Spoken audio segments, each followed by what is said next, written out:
Welcome to MSL's Educational Forum. Thank you for joining us. This program is brought to you by the Massachusetts School of Law and is shown nationwide. The movie we'll be discussing today is The Future of Food, a film by Deborah Garcia and Lily Films. With unprecedented clarity, Deborah Garcia's documentary, The Future of Food, distills the complex technology and key regulatory, legal, ethical, environmental, and consumer issues surrounding the changes happening in the food system today. Genetically engineered foods, patenting, and the corporatization of food into terms the average person can easily understand. It empowers consumers to realize the consequences of their food choices on our future. Released in 2004, The Future of Food has been a key tool in the American and international anti-GMO grassroots activist movements and played widely in the environmental and activist circuits. The film is acknowledged for its role in educating voters and the subsequent success of passing Measure H in Mendocino County, California, one of the first local initiatives in the country to ban the planting of GMO crops. Indicative of its popularity, The Future of Food showed to a sold-out audience of 1,500 at the Castro Theater in San Francisco in 2004. Deborah Garcia has created a film about hope. Although regulatory agencies have failed us to date and corporations like Monsanto are bullies seeking to foist untested and potentially dangerous crops on the world, Garcia believes that when informed, consumers will say no to transgenic crops and choose clean, healthy foods that ensure our security and environmental integrity for the future. However, time is of the essence. With the aggressiveness of corporate biotech, we have only a very short time to choose which of two very different food systems we want for our future. Deborah, thank you for joining us. And I guess if we could start out with a little bit of background about yourself, your interest in the topic, and your interest in filmmaking. Well, my interest in the topic kind of began when I was 15 and I did an experiment at the school I went to called polyploidian plants, where I mutated some seeds and some plants using a chemical colchicine and also using radiation, and I grew a control group of plants, and I actually won first prize in the Cincinnati Engineering Society Science Fair, and I was on TV. Oh, it was a big deal. But this was 1965, and so I ended up with these two sets of plants, the normal ones and the mutated ones, and the mutated ones were thicker and bigger and more deformed looking. And I remember at the time thinking, you know, these plants I would eat, these plants I would not eat.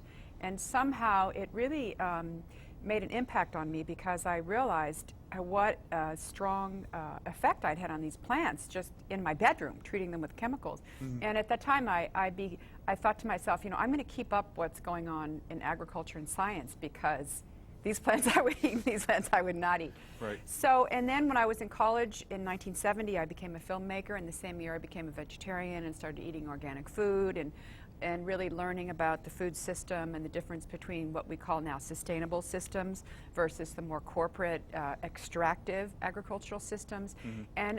And learning about that through the years, and I read Diet for a Small Planet and all these sorts of things. And so I always had in my mind that I wanted to make a film about agriculture.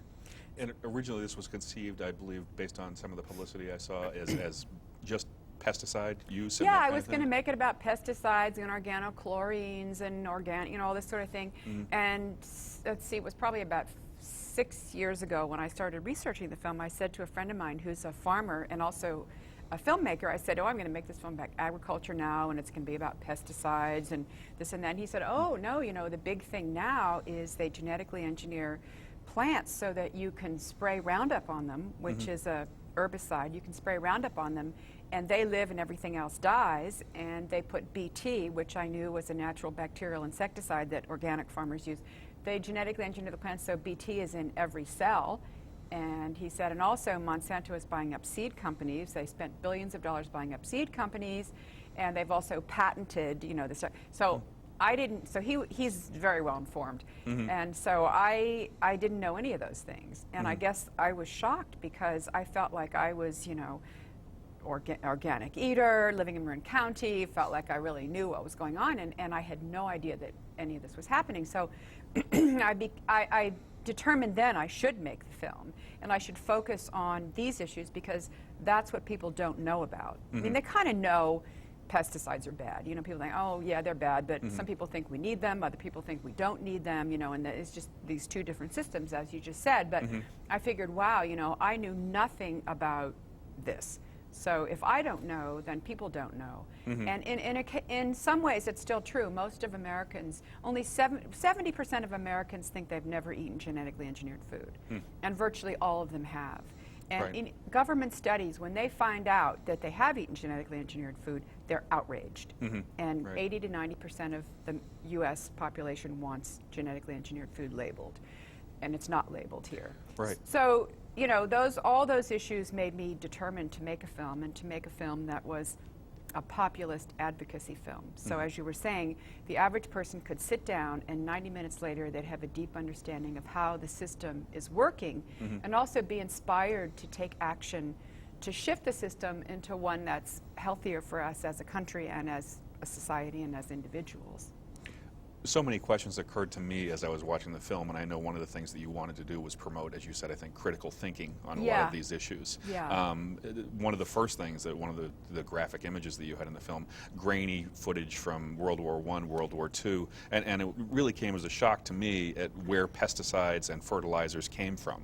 I mean, I think that would probably shock the average consumer, too. Can you explain a little something about that? Yeah, well, the guy that discovered fertilizers also was involved in making bombs, you know, arms, because it's a similar thing. And so after World War I and after World War II, both fertilizers, which are made from nitrogen, which is also how they make bombs, and then after World War II, the you know, what are they? The nerve gas that they used in the Holocaust was turned into insecticides, and then the stuff that's used for the bombs was turned into fertilizer. And it was a way to shift all of this machinery of war into the machinery of agriculture. And there's even, you know, back then they even had these sort of propaganda films where they had, you know, the tanks were turning into tractors. And so it was just a shift in order to, you know, continue this whole corporate, you know, this whole corporate thing, this system. And also, you know, it was just a decision to have agriculture more industrial. In other words, rather than it being about, you know, farmers' relationship with the soil and all those things, it was really trying to turn fields into an industry, like a factory. So when you see these cornfields in Iowa, I mean, people look at those and they think, well, this is a nice little old McDonald on the farm, but a more appropriate image is that it's simply a factory that happens to be growing, you know, because that's what it is. It's very uniform, and what they breed those plants for is so that you can use machinery with them. I mean, that's what they're for. They're not. So it's and a lot of criticism of that system is based on the fact that farmers are removed from knowledge of the soil and knowledge of the plants, and it's the corporations, you know, here's a seed, you know, plant the seed and add water. So a lot of this farmer wisdom that's been building up over thousands of years is becoming lost, and the responsibility passes to the corporations, you know, tell the farmers what to do, what to grow, and all that sort of thing. So there's a lot of complex issues. Absolutely. One of the more frightening scenes in the film is also when we get into some of the science, and I believe at some point we changed from the green revolution to the gene revolution. And first of all, I guess the marketing aspect of the green revolution, it seems like these people are both very knowledgeable and they have some public relations wizards working for them. So rather than calling it something that might sound sort of frightening to consumers, they said, oh, it's the green revolution, and with this we will feed the world. How is it that they were able to do that and then transform that into the gene revolution? Well, the green revolution, there were several things that encouraged the green revolution. One main thing was the Rockefeller Foundation was behind it, and there was an enormous amount of money put into it. And they basically, what they did was they created hybrids that would grow uniformly so that they could use mechanization, they could use machinery in order to, you know, to get this whole system going. And also pesticides and fertilizers, which had been around, but there were actually, you know, more and more and more. So that became the way to farm. And although a lot of people, you know, this started back in the 50s, but it wasn't really, from my understanding, it wasn't really until the 60s and 70s when it just became everyone was using pesticides and herbicides. Before that, a lot of people weren't using it because they hadn't used it and they didn't need it. So it just became more corporate instead of individual. And so that, you know, that was its own system. And as we said in the film, you know, I think a lot of these people did think, oh, no, this is the way of the future. This is what we need to do.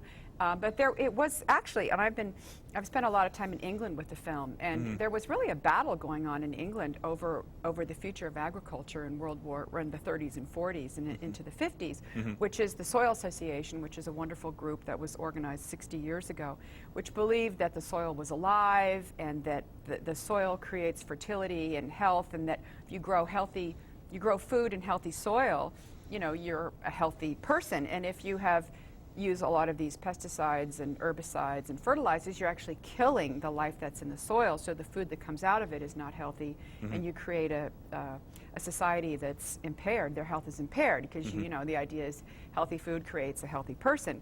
And of course, the United States now, with all the health problems we have, you know, I mean, considering what a wealthy country we have a lot of health problems, and not only obesity, but all kinds of things. So can we connect that up with the way that our food is grown, you know, and our food is processed, so that we're so removed from the idea that there's healthy food growing in healthy soil? So the Green Revolution was the beginning of that kind of takeover of a natural system and putting it into the kind of corporate hands. Right. And then the gene revolution came around because of recombinant DNA technology, which was invented in the Bay Area in the 1970s. And what it is, it's a way to take DNA from one species and put it into another. So you can put human genes into rice. You can put bacteria into plants. You can put tomatoes into fish, or fish into tomatoes, whatever. Right. And you do it by creating a genetic cassette, and you use pieces of DNA from bacteria and viruses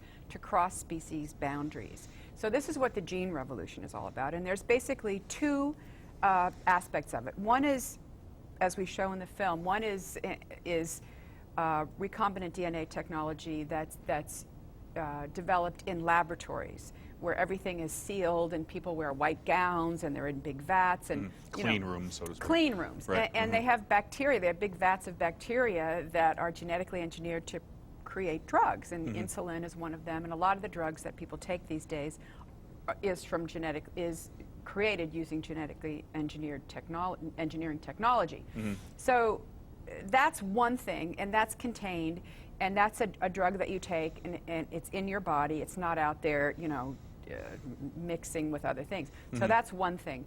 The other thing is agricultural biotechnology, where you put it into a plant. You know, you create a plant with this in it, and it's out there, and its pollen, which is genetically engineered, is crossing with other plants and out there mutating. And that's what has a lot of people alarmed, because when you do this recombinant DNA technology, you create a genetic cassette. It's not, you know, it sounds so great when people say, oh, this is great, we're going to save the world, you know, feed the world by you know, taking this DNA and putting in that. It's not that simple. It's not like you take a piece of DNA, one little piece of it, and put it into something else, and that's it. Right. You actually, as one scientist told me, you create tens of thousands of monsters, and you choose the one that doesn't look like a monster, and then you clone it, you know, because it's actually not, because it's a natural form, and you're trying to engineer it. I mean, it's called genetically engineering. Right. It's not like a machine. A plant is not like a machine. So a lot of this, you don't really know what it's going to turn into in the future. It's not a set thing because it's alive. In fact, there was just a cover story in Scientific American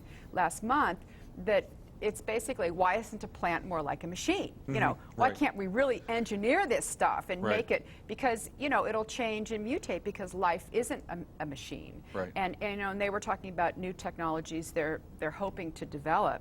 Actually, a lot of it's out of Cambridge here. Right. In order to make it more fixed, so it won't mutate and change. So it can but in order to do this, you need to use a bunch of different elements to create the genetic cassette.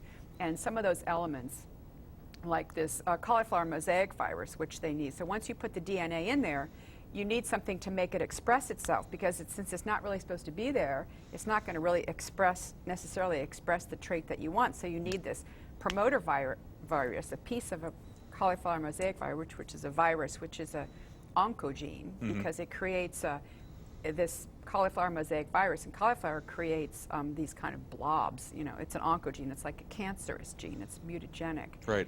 I believe one of your additional interviews talked about how those might be close to common allergens that we know something about and could cause all kinds of problems in humans, right? It could, Right. and also, in fact, I was just in Ireland, and I at a conference, and one of the other people there is continuing to do the research on this, and he had a lot of concerns, which some scientists have, that that this, specifically the cauliflower mosaic virus, he said, you know, you're eating it.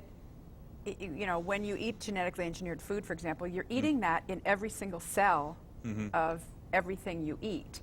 And that he said the problem with it is that he said viruses can soften up your body so that bacteria can come in and create disease. It just creates this level of, you know, it's not really supposed to be there. Vulnerability, so to speak. Yeah, I guess, vulnerability. Right. So he was very concerned because he said, but the problem, the thing that he's looking at now is you have this, which he described the piece of cauliflower mosaic virus that is used in genetic cassette as an oncogene. He said oncogene, if the oncogene, for example, he used the example of colon cancer. If you have a tendency to that, or you have a beginning of colon cancer, and you have this oncogene that comes into your body and latches on to that potential cancerous cell that you have there, that colon cancer could possibly develop much faster than it would. So now they say, you know, people need to check that every 3 years. Well, if you're eating a lot of this stuff, his fear is it gets in there and it starts developing faster and faster. So you end up, you know, you think you have 3 years, actually you have 1 year. Right. So, you know, and none of this stuff was tested. That's what has a lot of people concerned. None of this was tested properly. It was declared substantially equivalent by our government and just rubber stamped through. So that's the problem with this genetic engineering and the gene revolution as far as agriculture goes. As far as medicines go, I mean, medicines that are created in a lab, that's kind of a different category. But when you're talking about releasing them out into fields and they're crossing with other things, like now, just recently, they've said they want to have trying to get approval, our government, for genetically engineered plum. Well, now people are very concerned because the pollen from those genetically engineered plum trees could spread to possibly all stone fruits. So, you know, you've got your orchard of plums is right next door to someone who's growing genetically engineered plums. Right. That pollen will come over and contaminate, cross-pollinate. You end up with genetically engineered plums. It's patented, so you get sued by whatever corporation owns that DNA. They own your crop now. You have something you don't want. Right. It's not tested for health, and there we go. You know, it's too late. You can't call it back. So that's you know, that's the big concern here.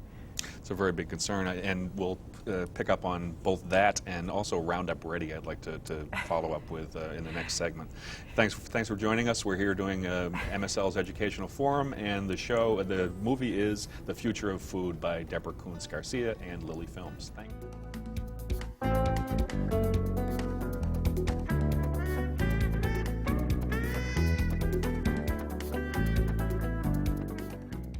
And we're back with MSL's Educational Forum, discussing today the future of food with Deborah Garcia. And when we last spoke, Deborah, we were talking about genetically modified foods and exactly how the science works. And I guess what I was really concerned about is I tell a lot of my friends, I didn't care a couple of years ago if I saw an ad by an agribusiness company like Monsanto or ConAgra or any of these huge companies that are involved in the production of our food supply these days. But now I am, because I'm a father. And it concerned me an awful lot when I saw the scientific renderings that you had in your film, the E. coli bacteria being inserted into corn genes and that kind of thing. I know you talked about the cauliflower virus, but can you get into a little bit more detail about how that whole thing works and how these gene pools are created? Well, one of the really interesting things about that is when they started actually releasing genetically engineered food and crops, and when they started making genetically engineered crops and food, they thought that DNA was such that one gene created one trait. And they thought that back in the 90s. And then they did the Human Genome Project, and they thought they were going to find 100,000 human genes, and they end up finding 30,000 human genes. So now what they've realized is that one gene can create many traits depending on what's going on around it. So it's not, you know, some people even say there's no such thing as a gene. There's just DNA. And what a lot of the genetic scientists now think, the geneticists think, is what we know now is what we don't know. So the problem with doing genetic engineering is that it's not really engineering, as I was saying earlier, but it's not fixed. It's not like you can put a piece of DNA in there and you can always know exactly what it's going to do. It'll do different things according to what's going on around it. And that has a lot of people concerned. For example, potatoes, all the nightshades. They've been bred, you know, through the centuries because they have toxins in them, but they've been bred through the centuries to minimize those toxins so that we can eat them. Well, what has a lot of people concerned is what if you start genetically engineering potatoes and somehow the DNA is in there and it ends up, you know, this promoter virus gets locked onto a piece of DNA that creates a toxin, so it's creating more toxins. Or, you know, so because it's much more mysterious than we thought it was, you know, 10 or 20 or 30 years ago. And that's wonderful because people are realizing that it's mysterious. But it also makes this genetically engineering of food, which we're kind of going down the road blindly, you know, as if, you know, one gene created one trait, whereas the reality is we don't really know what's going to happen once that's out there mutating. And so, yeah, I think, and I especially think for a lot of people are concerned because children, because they're growing, you know, what they eat has a much stronger effect on them than it has on adults. So that has a lot of people concerned because especially a lot of the things that kids eat, you know, kids eat a lot of corn. Right. You know, kids eat these things in soy, you know, the soy, genetically engineered soy, you know, most of the soy in the United States now is genetically engineered. And you have these mothers feeding their young children soy milk. Soy milk, right. And then, you know, I get all freaked out and, you know, I'm like, oh no, it's just, you know, so, you know, the four crops that are genetically engineered in the United States now are corn, cotton, soy, and canola. So if someone is feeding their children soy or corn, they should, and corn syrup is in a lot of things, lecithin is in a lot of things, they should really try to feed them, you know, organic. Right. And also milk, there's this bovine growth hormone that's genetically engineered that's given to cows so that they produce more milk. And there's a lot of evidence that that creates kind of unhealthy state in the cow, and then they have to give them antibiotics. So that's why a lot of people are going out of their way to feed their children organic milk because, you know, there's not enough organic milk now for all the people that want to buy it in the United States. And there are a lot of families, you know, if they don't want to pay the extra cost of organic, at least they'll buy the organic milk because that's what children drink a lot of. So it's a huge concern because it's just unknown. And we know now that there are a lot more allergies than there used to be. And no one really knows why. And you hear these stories all the time. You hear them from people who coach teams of kids. And, you know, people that have coached teams for 40 years, you know, they'll tell me, you know, I've been coaching for decades, and now half the team I coach is either had allergies or asthma. Asthma, I was going to say. You know, they got to go off the field and, you know, on their asthma thing, go back on. And why is that? You know, we don't know why that is. Is that just like our toxic load because of our environment? Is it because of what these kids are eating? I mean, but that's alarming, you know, and it's not really fair to the kids because they're, you know, they've got these allergies. And so, and no one really knows how much of that may be because these kids are eating food that has genetically engineered elements in it. We don't know what it is. Maybe it's just part of it. Maybe it's the toxic load of pesticides and everything else they've got added on. I mean, we don't know, but it's something that we need to start paying attention to because you saddle a kid with that, you know, and you know, can't help but affect every aspect of their life, you know, if they're not feeling great, you know. They don't really have a choice in what they eat. We sort of feed it to them thinking that, oh, well, the food supply must be good. After all, the government's looking out for us, right? Well, that's, you know, Americans really think that. And that in that way, we're different from some other countries which really aren't so trusting of their government.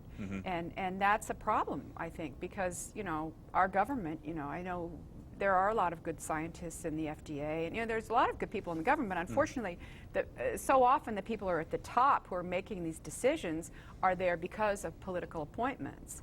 And the political appointments, you know, follow the money. Why are they there? It's because, you know, that they got a big donation from a corporation. So, you know, that has a lot of people alarmed too, is how much corporations have so much power in our government now that they end up favoring the corporations over the citizens. And it's really not fair, and it's just outrageous. So, I think you mentioned, back to the science a little bit, how BT corn is registered both as a food and an insecticide. I know that was one of the things that sort of had me shocked, and just thinking, okay, I would like my food to be either food or have something be an insecticide, not have one thing be both. Right. I mean, is that all of the corn that we're eating now? Well, BT is a bacteria. It's a natural bacterial insecticide, and organic farmers use it because it's a natural bacteria. And what they do is they spray it on their plants once or twice a season if they need to. What they did was they genetically engineered this BT so that every cell of BT corn is generating this BT, which is this insecticide. Right. And because of that, because BT is registered as an insecticide, it's registered with the EPA as an insecticide. Right. So, yeah, and corn, about 45% of the corn in the United States is genetically engineered. And of that, some is BT, and some is Roundup Ready, and some is both BT and Roundup Ready.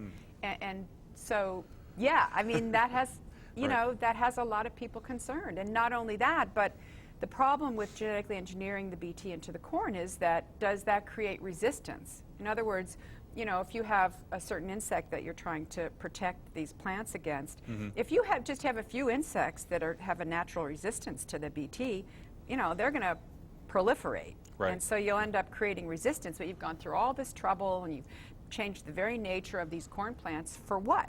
You know, they've already found that these plants that they're creating resistance in the plants.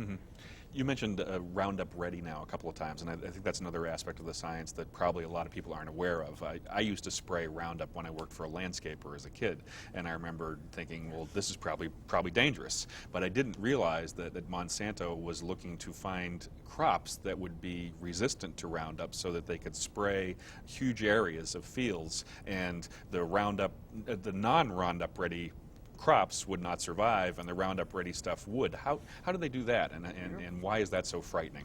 Right. Well, you know, Roundup, as you said, Roundup is an herbicide. So it kills everything green. It kills anything green. So they searched for 12 years and they found a bacteria again, a bacteria that's naturally resistant to Roundup.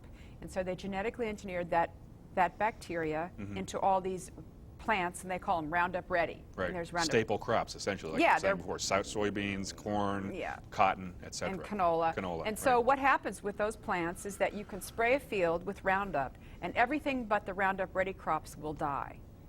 And so, and you know, weeds plus healthy plants, everything potentially. Yeah.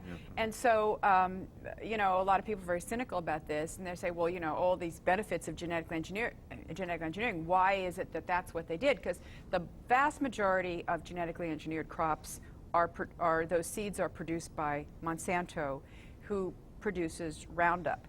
And Roundup went off patent in the year 2000. So.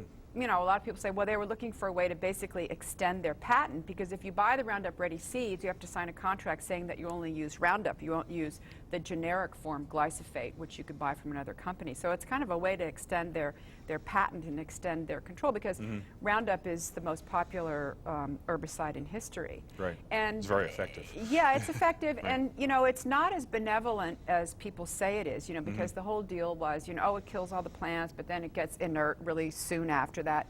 But the thing of it is it kills everything. Right. It kills everything in the soil. And as you know, the soil, you create fertility and health because of what's in the soil. You don't want the soil to just be this dead, inert thing that you have to add chemicals to in order to create life. You want this, we're learning now about the actual composition of soil, that we want that. That's where we get our life from, and our plants is coming from the soil. You don't want dead soil. For generations, agriculture was meant to, one year you farm a particular area of the field, and then the next year you move to a different field, right? Just so the soil regenerates itself. Exactly, and that's what organic farmers do, and more traditional farmers do, is they rotate the crops, and you want to create, you know, this whole thing that they do of growing, you know, trying to put the nitrogen back in the soil. But the benefit of Roundup Ready crops is that farmers, you know, you can have 2 people farm 3,000 acres because you've got a weed. Instead of weeding manually or weeding, you know, you can just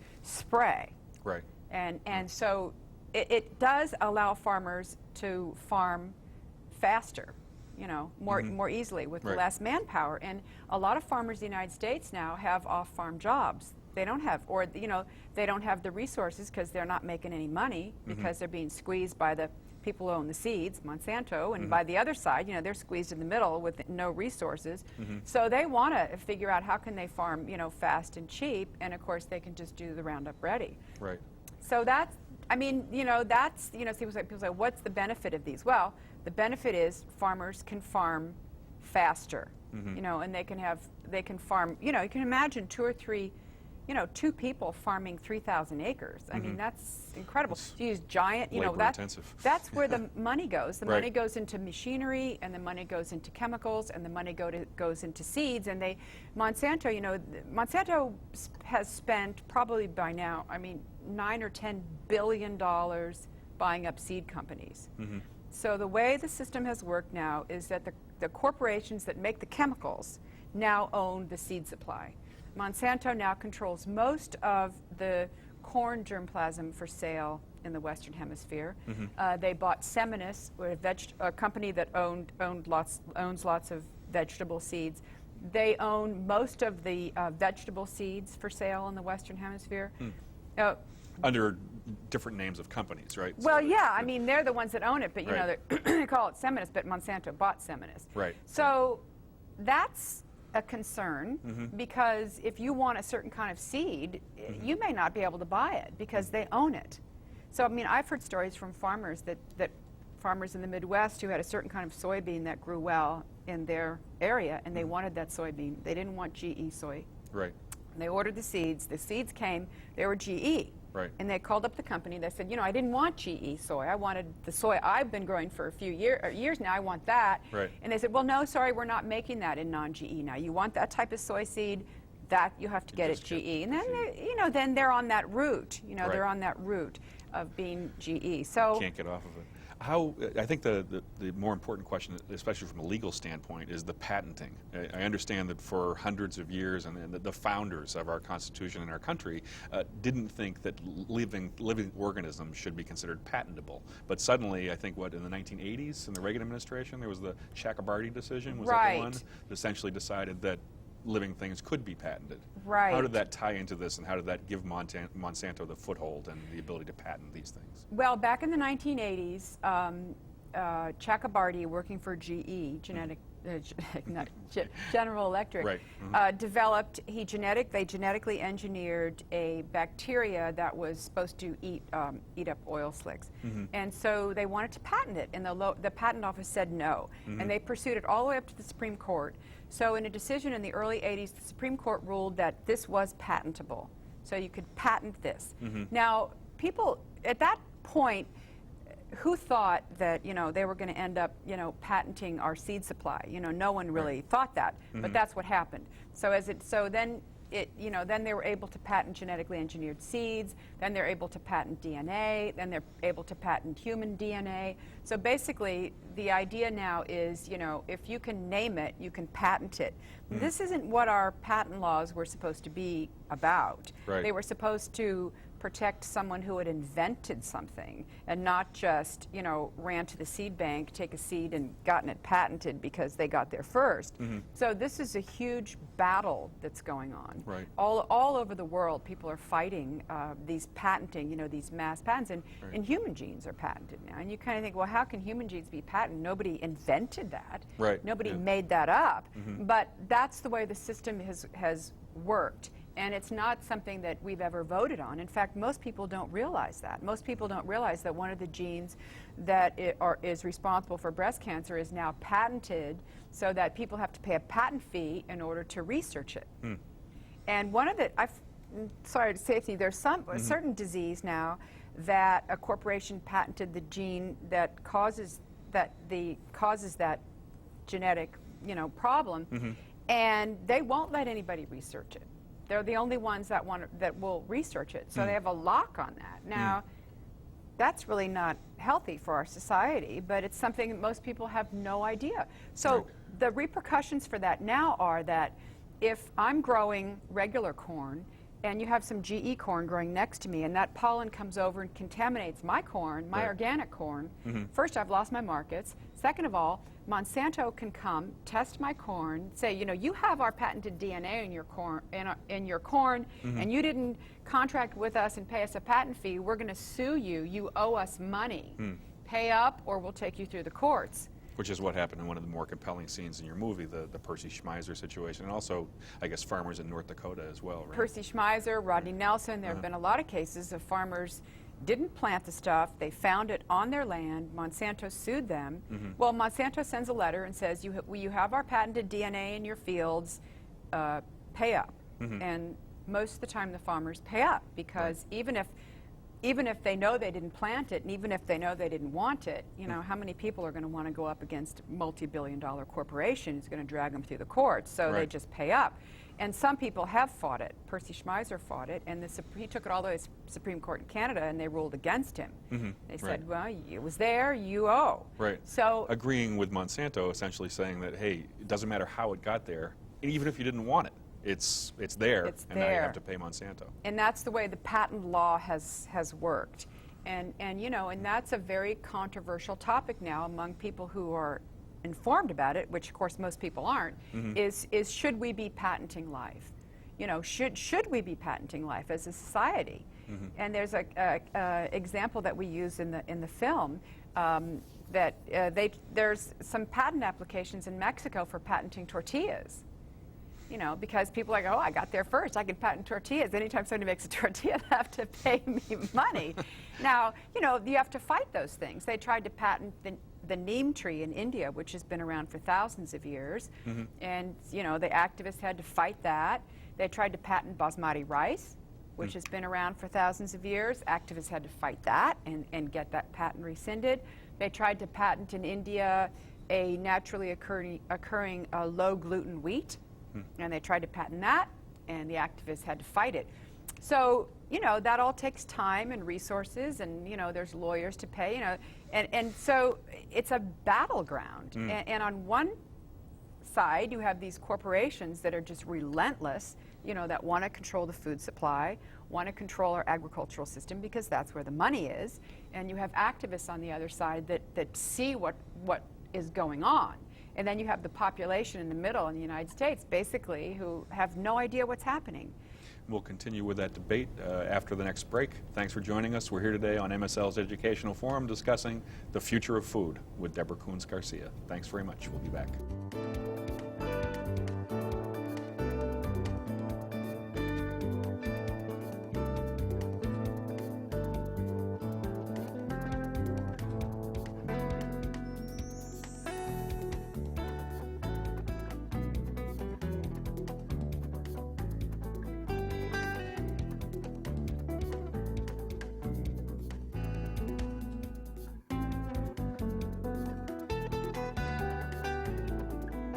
And we're back on MSL's Educational Forum. Today we're discussing the future of food with Deborah Garcia. And before we left, we were talking a little bit about how government interacts with some of these huge companies that manufacture most of our food these days.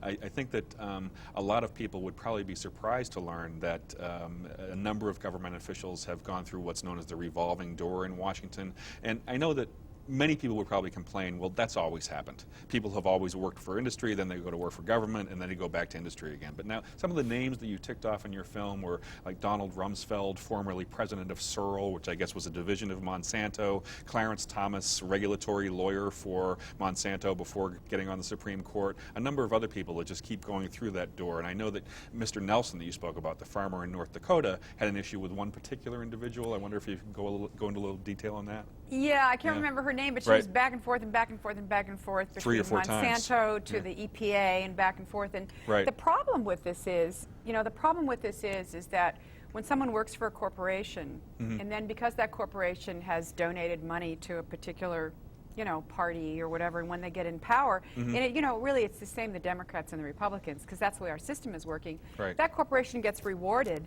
and then they get their person in a position where they can actually affect the regulatory system. And you can trace back, for example, genetically engineered foods, genetically engineered crops, that when they decided they wouldn't be labeled and they wouldn't be tested, was a person who had been back and forth from Monsanto, back and forth Monsanto to the FDA, back and forth and back and forth. And so they end up they end up approving regulations that benefit these corporations. And it's just tragic. In fact, I was talking to a wonderful scientist who who lives in Colorado now, and they're taking all this natural gas out of Colorado, which out of the West, which it has a lot of people upset because it creates a big mess. And she said what they're pumping back in is toxic waste. Now to fill in the holes. To fill in the hole. So she worked in Washington, so she knows a lot of these people in the government. So she went and she talked to some scientists who work in the EPA about this, and she said she's in her late 70s. She knows her way around the system, and she said, we don't want this. This is wrong. And she said they said to her, we've gotten it from the top 3 levels of the EPA, hands off. Toxic sludge is good to fill in the holes where you've taken the natural gas out of, right? Yeah. And it's not that, and there are a lot of scientists in the government who are good scientists and who really do care about people's health and really, just want to know what the issues are. And that's one thing. And so often you have the people at the top who are really in there right from the corporate world, whose whole agenda is to allow the corporations to profit. I mean, we see this. We're so cynical about this now. Look at all these billions and billions of dollars that are going off, to these, we all know that. We're cynical about it. But still, even though we are cynical about it and we say, well, that's the way the system works, it's still outrageous. And it's still our tax dollars that could be used for so many more beneficial things than to go into these corporate problems like Halliburton. I mean, it's just shocking. Right. And and everybody says, well, let's lower taxes. Let's raise tax. My theory is, if everything were run efficiently, we could have lower taxes and still have everything that we want if we didn't have it just going off to the wrong place. And we know this and we're cynical about it, but still it is affecting our lives and it is affecting our citizens as individuals, and families and all kinds of things, and it's outrageous. So even though there are 3 different government agencies, the USDA, FDA, and EPA, overseeing the food system, we have no labeling requirements for these GMOs, genetically engineered foods, and there's no warning for the consumer, and there's no testing. And all of this is because the people at the top of these agencies have said we don't have to have testing. That's right. Yeah. So the way it works now is the corporations do testing themselves. They summarize the results and hand them into the government. And what the government says to them, it's very interesting when you actually look at the documents, what the government says. They don't say, we say this is healthy. They say, we see you've done the testing. That's all they say. And so nobody's really liable because the corporations say, well, the government said it's okay, then it's okay, we're not responsible. And the government says, well, they've done some testing, so we're not responsible, so no one's really responsible. And this is a different story than in Europe, for example, where people demanded labeling, and so it's labeled. And because it's labeled, people don't buy it. And because people don't buy it, the stores don't stock it, the companies don't make it, the farmers don't grow it, all the way up the line. So it's very different. It seems still a little bit insidious, though, because you talk about organic food, and I think one of the key questions is, well, why isn't organic food cheaper? But the initial question is, if there is this cross-pollination concern, how do organic farmers succeed in keeping GE foods off of their property? Because it has to blow there, just in the wind, doesn't it? Or transported by birds, right? Right. Well, it depends on the crop. Corn, for example, like I said, the only crops that are genetically engineered in the States now are corn, cotton, soy, canola, and in Hawaii, some papaya. And of course, there's the test plots. Right. And now they're trying to approve GE plums, which is going to be a battle. Right. And then also they were trying to approve GE alfalfa, although the government's been sued to not let that out because they want Roundup Ready alfalfa. Only 15% of alfalfa is even sprayed anyway. It's like it just grows. I mean, it's a grass. It just grows. So the question is, why would they want that out there?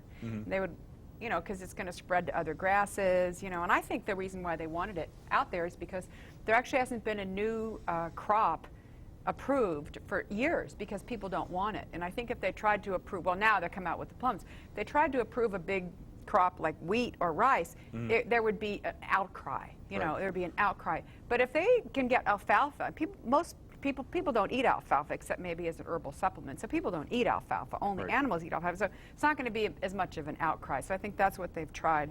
Although this plum thing is, that's going around the internet now because they, people say, write in, tell them we don't want the GE plum. So But there are test plots of wheat now, because I there's think your movie test pointed plots. out. There's test plots of all kinds of things. Right.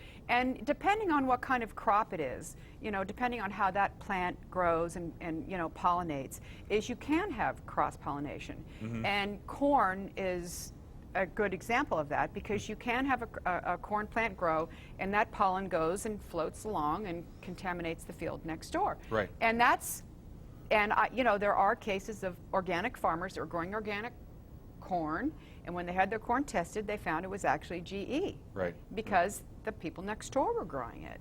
So they've lost their value. Not only that, but they may owe Monsanto money because they've got their patented DNA in the corn that they don't want, that's made them lose their markets. And a more outrageous aspect of the corn is they have this thing called farming, PHARMING, which is corn that's genetically engineered to create vaccines and plastics, industrial chemicals.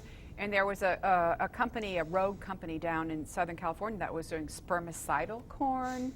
And none of the big companies do this because it's so controversial. But, it's just... Even if a little company does it, then you've got the genetically modified corn with plastics in it, and it is potentially available everywhere, right? Well, that's it. I mean, here you are, you think you're eating your sweet corn, you're actually eating spermicidal corn, or you're eating a plastic. I mean, to my mind, that's almost like completely insane of what. So now what we have, because the Farm Bill is coming up for renewal next year, and I would encourage everyone who's seeing this, to find out when they're having hearings around where they are, and go and give some feedback to the government about what we want and don't want, because it's billions and billions of dollars are going to farm subsidies. And the way that the subsidy system is set up now, which is probably too complex to go into right this minute, is that the farmers don't benefit from those subsidies. They get the subsidies, but they pass right through to the inputs. The people, the inputs, the seeds and the chemicals. And then there's a price, they sell it for below the price of producing it to Archer Daniels Midland and ConAgra, Cargill. So they're in the middle, and even though, the farmer's getting all these tens of billions of dollars of subsidies, they're not keeping any of it. No, they're getting squeezed because these corporations on either side of them are so powerful. But so the Farm Bill, which is coming up soon, is, and I think that the reason why there's so much emphasis on ethanol now, ethanol, is because these corporations want these giant subsidies for ethanol. This is going to save us, from dependency on foreign oil. But it's really just a setup for even more tens of billions of dollars of subsidies that's going to end up in the pockets of these corporations. Because ethanol, we say ethanol will save us from oil. Well, it takes and no one is really quite sure what the numbers are, but huge quantities of corn just to come up with a gallon of ethanol. It takes a gallon of oil to create a gallon of ethanol. So they seem to kind of leave this out from the equation. This is going to free us from foreign oil, but how are you going to grow that corn? And not only that, but as you're growing it, you have all the the fertilizers go into the Mississippi that go down and create the dead zone in the Gulf of Mexico, which heats the water up above it to 98 degrees. So when a Katrina storm comes in, that's part of that is global warming, but a lot of that is our agricultural policies. So it's a very complex issue, but right now, our tax dollars are really benefiting the corporations. They're not benefiting the health of our citizens. They're not benefiting the farmer, But it's the way the system is working, and the system is really, they've set it up so that they benefit from us, and most people don't even understand. Get that, no. One of the trailers from your film, or actually some of the publicity, talks about how you've created a film about hope. So let's get a little bit into the hope, because I know that one of the big questions is, if the organic food is so much better for us, why is it not more affordable? Well, yeah, I did want to make a film about hope, because I think that there is hope still. And I do think that it's within the next 5 or 10 years, though, that our future is going to be decided. The future of our food is going to be decided, and that's just why. Just as Al Gore would say, the future of our planet when it comes to global warming. Well, and the future of our health and the future of all kinds of things. But I think we have a 5 or 10 year window to really regain control of our country. and then if we don't, you know, it's just going to be too late. It's going to be a complete takeover. Right. So I think that what I think, having shown this film all over the world and having activists show it in all kinds of countries, and it, you know, it's like getting lots of feedback because the internet is an amazing tool now. You know, you can really, you know, get email back and forth, someone in Kenya and Indonesia, is that once people understand these issues, almost everyone will say, you know, well, what we want is healthy agriculture, healthy food, more local control, less control of the corporations. I mean, everybody kind of comes up with the same answer, is, you know, we want to go down this road, we don't want to go down that road. So the result of that is organic, which is non-GE, you know, which is more sustainable and all that. Organic is booming. You know, it's the fastest growing segment of the food industry. Everybody wants organic. People may not realize it, but Walmart is now the #1 seller of organic in the United States now, rather than Whole Foods. It's Walmart. So everyone is climbing on board this organic bandwagon, and that has its own controversy, because then you have industrial organic versus, you know, smaller farms organic, and so that's again, you know, we have organic grown in China and then shipped here. What about food miles and all that jazz? But generally speaking, I think the more organic, the better, because it gives organic muscle. Right. Because, you know, there's money in it, and money talks. So I think the more organic there is, the better. What people need to do within that organic, if they want organic, is to figure out, as you were saying earlier, to figure out what are the consequences of buying this versus that, you know, and trying to find a local farmer to support, and a CSA, community-supported agriculture, where you find a farmer, you contract with that farmer to deliver a box of vegetables from that farm to you once a week, and, you know, you get a lot of fresh vegetables for a good price. I think the second disc in your movie contains a lot of information about where you can find community-supported agriculture. Yeah, that's right. And the movie is available from thefutureoffood.com, and we have the film and then a couple of interviews and a second disc about, there's a lot of short films by other people about what can people do, because people are asking us, what can we do, what can we do? So I made the second disc, and there is a great information about CSAs there. And so people think that organic is more expensive, and in some ways it is, but it's a complicated issue, but we're not really paying the true cost of food anyway, because so much of our food is, the big major commodity crops are subsidized. So we're paying in taxes what we're not paying in the marketplace. That's right. But if people eat in season, and they eat locally, and they actually cook, like they cook the rice, or they cook, you know, the beans, instead of, you know, buying expensive processed foods, you can actually eat you can eat organic food just as cheaply as other food. I mean, you're not going to be able to, you know, I mean, you go to McDonald's, you buy a hamburger for $1. I mean, you know, that's because that's all subsidized. But also, the other thing about organic is pay now or pay later. You know, pay now to have your health, or pay later with poor health. Right. So, health costs, health care costs. Yeah, and also our whole environment, you know, what's happening, you know, the whole degradation of environment when you have all these chemicals and all that stuff. Right. So I think, and also it brings back the idea of cooking. The concept. You know, and you know, being in the kitchen and eating together as a family or with your friends. We actually have meals, and people sit around the table and we have conversations, all these old-fashioned things that people have gotten away from, but they're coming back to. Because I have a theory that humans, you know, were hunters and gatherers. And it used to be in the United States, the #1 hobby was gardening. And then about 20 years ago, the #1 hobby turned into shopping. And so this was in like the whole mallization of America, where, you know, like, what's your hobby? Well, we go to the mall and we shop all the time. But what my theory is now, that people have so much stuff that, you know, we're kind of at the tail end of that, because first of all, it's a lot of money going out there, and the other thing is there's no place to put it all this stuff. So I think that this instinct we have to hunt and gather, you know, people go to the farmer's market and they hunt and gather. You know, they gather, choose this rather than that, and then they can take it home and cook it, and it's kind of, you know, you can get that same feeling without having to spend all your money at the mall getting, you know, more stuff than you ever needed.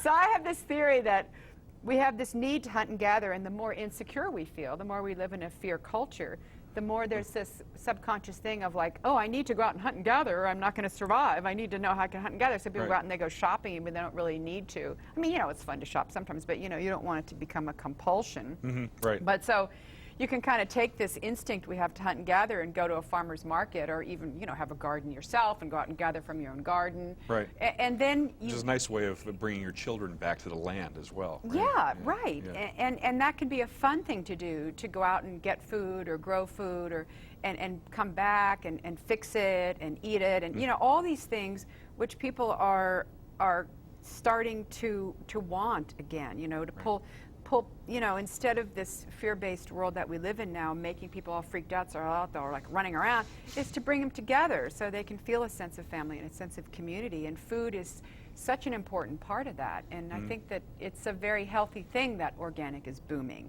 and that there's more and more people, young people, wanting to have farms and grow organic, and that it's become more local, and that people become aware of food security. Like, what happens if suddenly the spigot is turned off, we have no more oil? Well, where's your food going to come from? Well, if you're getting all your food from China, won't have we're any. screwed. Right. But if you have a relationship with a local farmer, or you've got a back garden, or you remember how to can stuff and, preserve stuff like our grandmothers did, then you feel more secure, and you feel like, I can do this, and I can be part of this community. And I think that's one of the positive things that's coming out of, what a lot of the things that are happening now is people are returning to this. And farmers markets, there's a farmers market in almost every town in New Jersey now. I'm sure it's the same in all through New England and everywhere. It's Right. like, people love it. Who wouldn't rather go to a farmer's market and eat a strawberry than go to the mall where you're inside, where you're all going, it's like Right. spending all this money, people are, more and more debt. It's a wonderful thing to do, and it's a happy thing to do, and it just brings people together as a community, and I think it's just really great. And I think a community note is a hopeful one to end on. So Yes. Thanks very much for joining us, Deborah, and The Future of Food.